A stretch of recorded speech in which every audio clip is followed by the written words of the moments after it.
Hello friend, मैं अभिषेक शर्मा आपका technical classes में स्वागत कर रहा हूँ। यहाँ पे अपन बात कर रहे हैं फ्लूइड मैकेनिक्स की प्रॉब्लम नंबर 1.9 की। तो देख लेते हैं। इससे पहले मैंने इस चैप्टर की 8 प्रॉब्लम अपलोड कर रखी है मेरे चैनल पे। अगर आपने वो वीडियोस नहीं देखी तो प्लीज़ आप वहाँ पे जाके देख सकते हैं।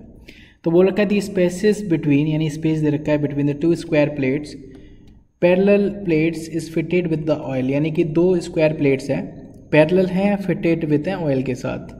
Each side of the plate is 60 centimetre. अगर मैं बात करूँ कि उसकी एक साइड 60 सेंटीमीटर है, तो स्क्वायर प्लेट है तो ये 60 हो गई, तो ये भी 60 हो गई, तो इसका क्रॉस सेक्शन एरिया हो जाएगा 60 इंटू 60, पर वो होगा आपका सेंटीमीटर स्क्वायर की फॉर्म में।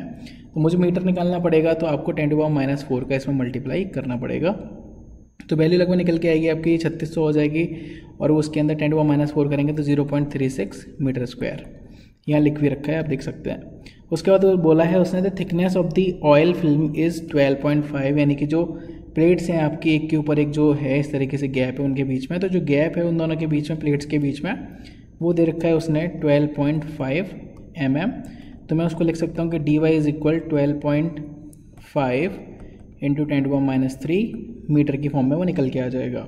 तो उसने बोला कि upper plates move with the velocity 0.25, यानी कि जो ऊपर वाली प्लेट है वो 0.25 नहीं 2.5 मीटर पर सेकंड से मूव कर रही है।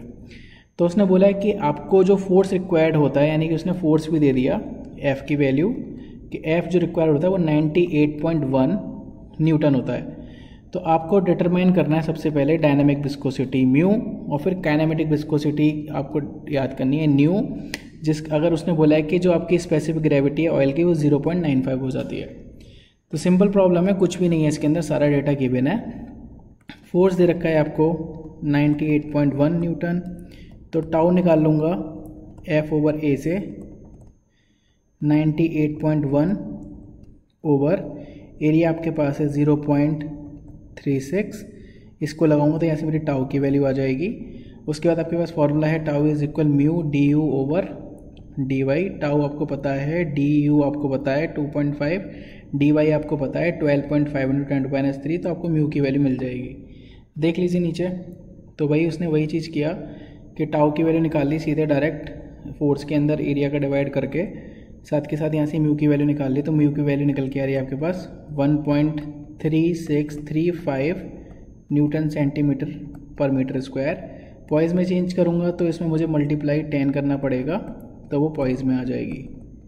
तो यहाँ पे लिख भी रखा है उसने कि 13.635 पॉइज हो जाएगा। अब बात करते हैं आपकी काइनेमेटिक विस्कोसिटी के लिए। काइनेमेटिक विस्कोसिटी जनरली आपको फॉर्मूला पता ही है कि mu is equal new into rho होता है। तो रो आपको बताइए कि डेंसिटी है मेरे पास, उसने ऑयल दे रखा है 0.95, और उसके साथ मैं वाटर की डेंसिटी का मल्टीप्लाई कर दूंगा 1000 होता है, तो मुझे पता पड़ जाएगा कि इसकी जो डेंसिटी होगी वो कितनी हो जाएगी 950 kg पर मीटर क्यूब। इसके बाद मुझे पता है कि इसकी वैल्यू निकल के आई आपके पास 13.635, तो ये स्ट्रोक में निकलेगी फिर वैल्यू। और अगर आपको इसको देखना है कि डायरेक्टली आप इसको जो SI यूनिट्स है उसमें कन्वर्ट करके करना है, तो आप 1.365 को भी यूज़ कर सकते हैं। तो मैं वही चीज़ करूँगा कि 1.3635 को यूज़ करूँगा। तो उसने वही चीज़ किया, 1.3635 को यूज़ किया, 950 का डिवाइड दिया, तो वैल्यू निकल के आई 0.001435 मीटर स्क्वायर पर सेकेंड।